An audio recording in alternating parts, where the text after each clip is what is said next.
Este es el hombre que descubre a las personas que ven el futuro. El investigador, Philip Tetlock, identifica a los superpronosticadores con mayor efectividad que los analistas de la CIA. Philip Tetlock, Toronto 1954, no cree en oráculos o adivinos. El tarot no le inspira y nunca ha acudido a una meiga. Sin embargo, este respetado profesor de la Escuela de Negocios Wharton de la Universidad de Pensilvania asegura que es posible pronosticar el futuro, y que entre la población general viven gran número de superpronosticadores, personas con un asombroso talento para anticipar lo que podría tener lugar en el futuro en los ámbitos de la geopolítica y la economía. La importancia de los pronósticos en el contexto político siempre ha sido clave, pues para los gobiernos es esencial poder anticipar lo que podría acontecer para estar preparados ante los nuevos retos. De los videntes y astrólogos de antaño se ha pasado a los consejos de sabios y analistas de inteligencia, las voces que orientan el rumbo fijado por los mandatarios. En 1988 Tetlock decidió poner a prueba los dones pronosticadores de esos expertos. El investigador contactó con 200 de los analistas más eminentes del mundo, grandes sabios de la geopolítica y la economía y, a lo largo de los siguientes 15 años, el investigador les pidió hacer pronósticos puntuales sobre asuntos concretos, y las situaciones que podrían desarrollarse en el futuro próximo. Cuando concluyó el experimento, cuyos resultados son la base de su exitoso Expert Political Judgment, 2005 el profesor demostró que, por muy expertos que fueran, las predicciones de estas autoridades carecían de valor alguno. En el mejor de los casos solo acertaban el 50% del tiempo, por lo que sus pronósticos tenían la misma media de éxito que la de un mono lanzando dardos a una diana. Las agencias de inteligencia de Estados Unidos, cuyos analistas no habían conseguido prever acontecimientos tan decisivos como la caída del muro de Berlín o los ataques del 11S, tomaron nota de los estudios de Tetlock, y en 2011 la actividad de Proyectos de Investigación Avanzados de Inteligencia, y ARPA según sus siglas en inglés, Agencia de Investigación bajo la responsabilidad del Director de Inteligencia Nacional de Estados Unidos, pidió que el profesor les ayudara a mejorar sus métodos para pronosticar el futuro. El resultado fue el Good Judgment Project o Proyecto del Buen Juicio, experimento que comenzó en 2011 y que continúa en una versión más amplia hoy en día. La idea era simple: reclutar participantes, probar sus capacidades pronosticadoras y analizar por qué algunos eran mejores que otros. A través de torneos de pronosticación, se seleccionaron los mejores entre los participantes y, tras varios ciclos de pruebas, estos se enfrentaron contra los analistas de la CIA. Nos quedamos asombrados con los resultados, recuerda Tetlock. Por un lado, se repitieron los resultados de la investigación anterior. Pese a ser expertos en los temas geopolíticos que estábamos tratando, los analistas solo acertaron el 50% del tiempo. Lo asombroso es que los pronósticos de nuestros superpronosticadores se cumplieron el 75-80% del tiempo, colocando sus resultados muy por encima del 50% del puro azar, y a medio camino del 100% que solo logra un Dios todopoderoso. Desde Lisboa, donde Tetlock viajó para presentar los resultados de su estudio y su libro, Superforecasting, The Art and Science of Prediction, 2015, el profesor habla con el español sobre la ciencia de la predicción y las asombrosas capacidades de los superpronosticadores, personas que son normales pero que, no obstante, consiguen ver un poco más hacia el futuro que tú y que yo. Asignar probabilidades del 1 al 100. Usted es doctor en psicología de la Universidad de Yale. Cómo llegó a interesarse por el mundo del análisis internacional y los pronósticos geopolíticos. Siempre me habían interesado las relaciones internacionales y la forma en la que la gente toma decisiones. Me interesé por el mundo de los pronósticos en la década de los 80, cuando comenzaron a celebrarse los primeros torneos de este estilo. Quería ver cómo se llegaba a conclusiones sobre lo que podría pasar en el futuro, y luego ver el margen de éxito de esas predicciones. La época Reagan era otro mundo, uno que cambió con la aparición de Mikhail Gorbachov. Nadie anticipó que sería elegido secretario general de la URSS, ni lo que vendría después. Cómo funcionó el proyecto de Buen Juicio, y su proyecto sucesor, Good Judgment Open. Se hacen apuestas sobre las probabilidades de que vaya a tener lugar un acontecimiento, asignando un número entre 0 imposible y 100 inevitable. Preguntamos sobre geopolítica como podríamos preguntar sobre deportes, es igual que si preguntara si el Real Madrid va a llegar a la Champions, por ejemplo. La diferencia es que están fijando las probabilidades sobre si Merkel seguirá liderando a Alemania en 2 años, o si Estados Unidos mandará tropas regulares a Siria. Todo se hace por Internet, mandábamos las preguntas a todos a la misma hora, y ellos tienen que responder con sus pronósticos todos los días antes de las 9 de la mañana. Es importante incidir en que los investigadores presentan a los participantes con preguntas preformuladas. Nuestros pronosticadores no operan como televidentes, adivinando de la nada. Les preguntamos cosas concretas y ellos valoran la probabilidad que eso pueda acontecer. ¿Caerá el gobierno de Renzi en Italia antes de finales de año? ¿Bajará el paro en España al 10% antes de 2018? Ante cada posible escenario futuro, los predictores adjudican un número entre 0 imposible al 100 inevitable. ¿Eso no les limita la capacidad de pronosticar el futuro?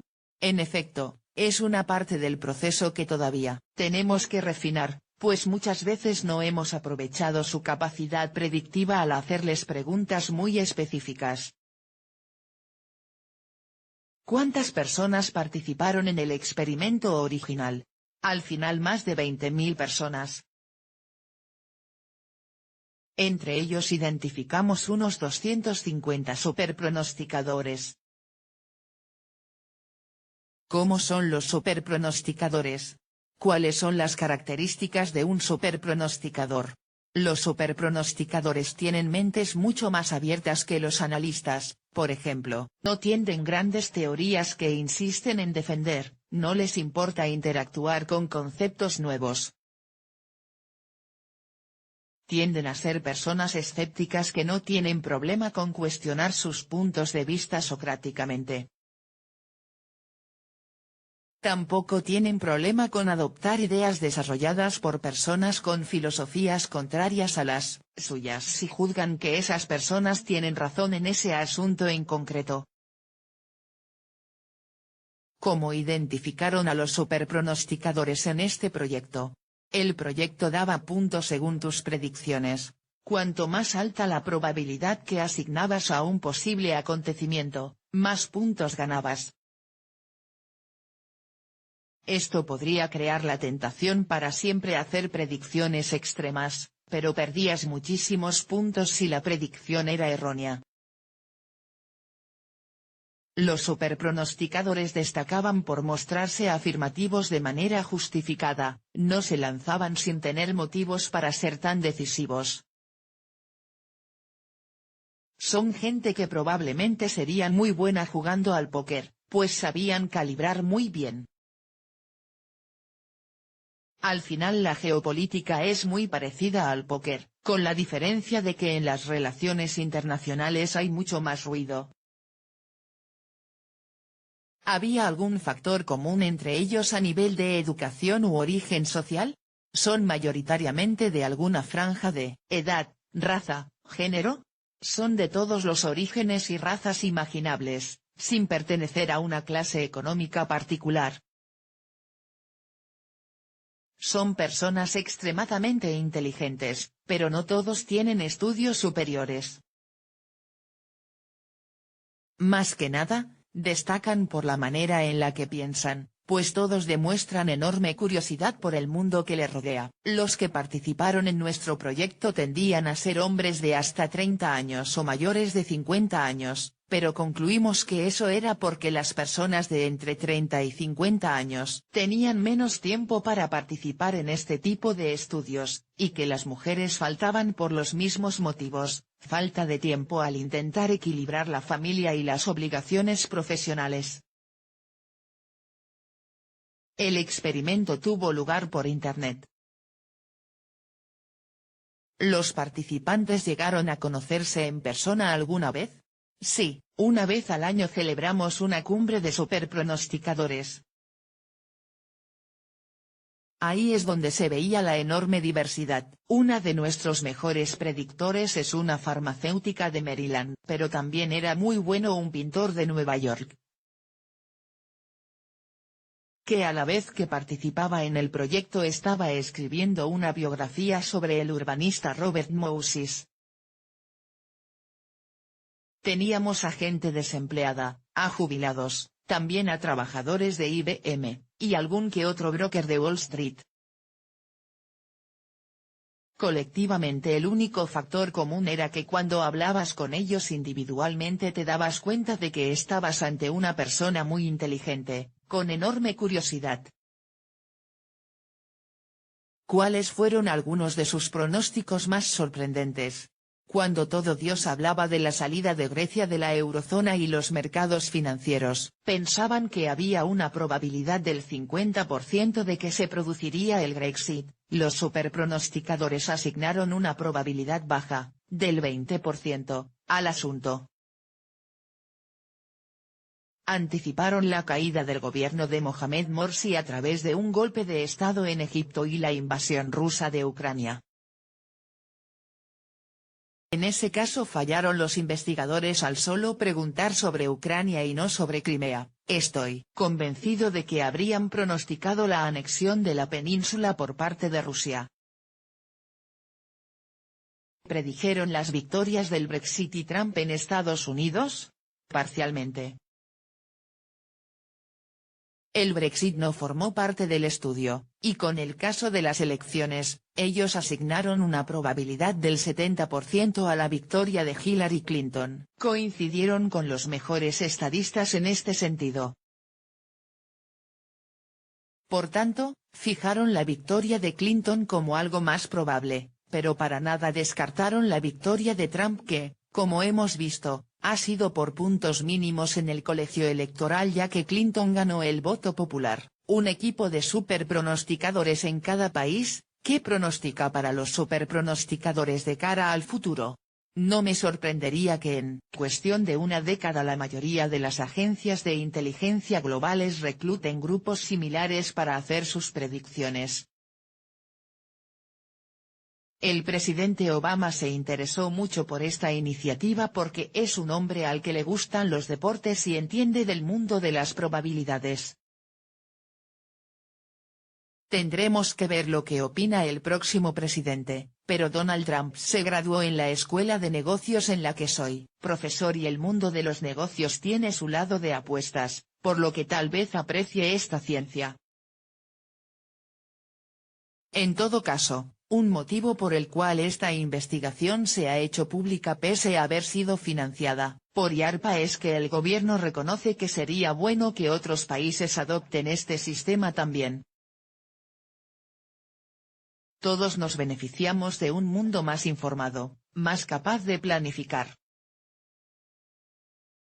Cada país debe tener uno, incluso España. A nadie le conviene el líder que depende puramente de sus instintos, o de los consejos de algún amigo.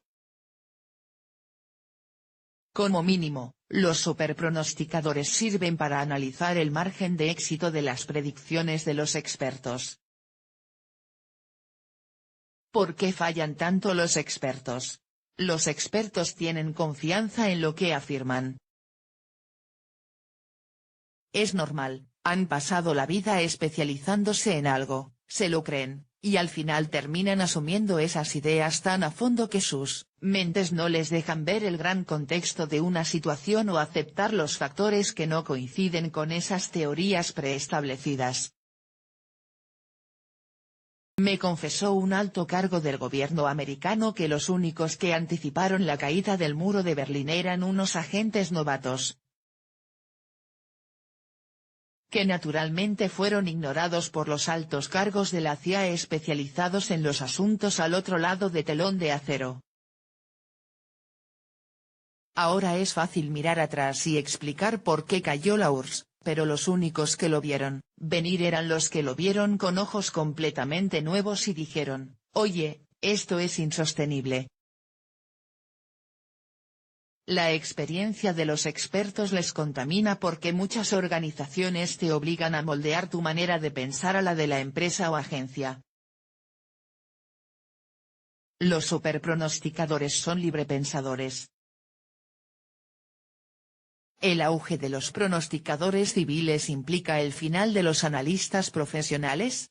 Para nada, los analistas nos valen para investigar asuntos y darnos información, y para quienes trabajamos con pronósticos ellos son de enorme utilidad pues nos pueden ayudar a formular las preguntas que planteamos a los superpronosticadores.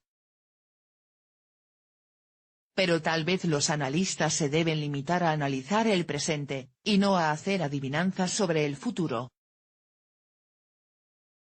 ¿Cómo valora a los medios en un año en el que todos han fallado en sus predicciones? Por un lado, es posible que los medios sufran de lo que sufren los académicos. En mi universidad, la victoria de Trump fue una sorpresa. Vivimos en una burbuja y yo, como profesor durante los últimos 37 años, conozco a solo una persona que apoyó a Trump en estas elecciones. Los periodistas viven en un mundo homogéneo, y tal vez necesitan ampliar el ámbito de sus investigaciones. Pero otro gran problema son los tertulianos. Los medios frecuentemente les obligan a tomar posiciones extremas, a ninguna cadena de televisión le gusta el analista que llega y dice, esto es lo que hay, y podrían pasar muchas cosas. Quieren a gente que diga lo que va a pasar. Por eso tenemos tertulianos que son valorados por su capacidad de persuasión, y no por su capacidad de augurar el futuro. Los medios han fallado y no castigan a quienes pronostican erróneamente, siguen invitando a los mismos tertulianos, da igual que metan la pata. ¿2016 ha sido un año especialmente impredecible? No especialmente. Pocos anticiparon la elección de Gorbachov en 1985, y mucho menos el proceso de perestroika y glasnost. Lo mismo pasó con el muro de Berlín en el 89, la caída definitiva de las URSS en el 91. La aparición de Vladimir Putin sobre la escena en el 99 fue una sorpresa. Como también el 11S, o la crisis económica que comenzó en el 2008. A posteriori es muy fácil explicarlo todo, incluso parece obvio. Los tertulianos lo están haciendo en este momento, explicando el Brexit o lo de Trump como si la insatisfacción de los blancos de clase obrera fuera la cosa más evidente del mundo, como si todos debiéramos haberlo visto venir hace tiempo. La memoria es corta y el mundo nos sorprende constantemente. Cualquier ayuda que tengamos para estar algo menos sorprendidos, y un poco más preparados, siempre es bienvenida.